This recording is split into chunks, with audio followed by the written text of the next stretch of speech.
আমি আর আগের মতো শক্তিশালী নই, শিকার ধরতে পারি না। কি করি এখন? একটা বুদ্ধি বের করলাম। এখন থেকে সবাইকে বলবো আমি সাধু হয়েছি। যে আমার দর্শন নিতে চায় সে গুহায় আসুক।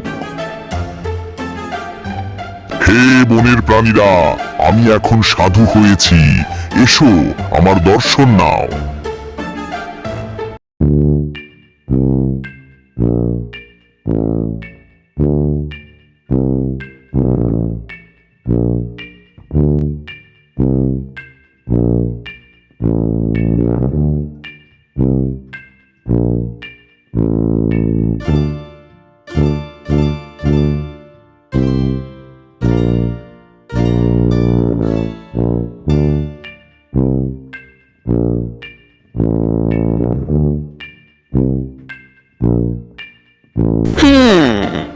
ব্যাপারটা সন্দেহজনক মনে হচ্ছে।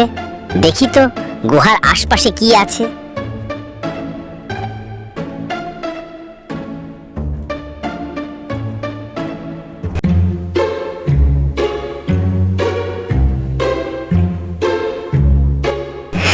ইস, সব পায়ের ছাপ তো গুহার ভিতরে গেছে, কিন্তু বাইরে আসেনি। এর মানে কেউ আর বেঁচে ফেরেনি। ওহে শিয়াল ভাই, এসো না, আমার আশীর্বাদ নাও। না না সিংহ মশাই, আমি তোমার মতো সাধুর দর্শন নেব না। কারণ বুদ্ধিমান প্রাণী কখনো এমন গুহায় ঢোকে না যেখান থেকে কেউ আর ফিরে আসে না। তুমি তো খুব চালাক। হ্যাঁ, চালাক না হলে বেঁচে থাকা যায় না।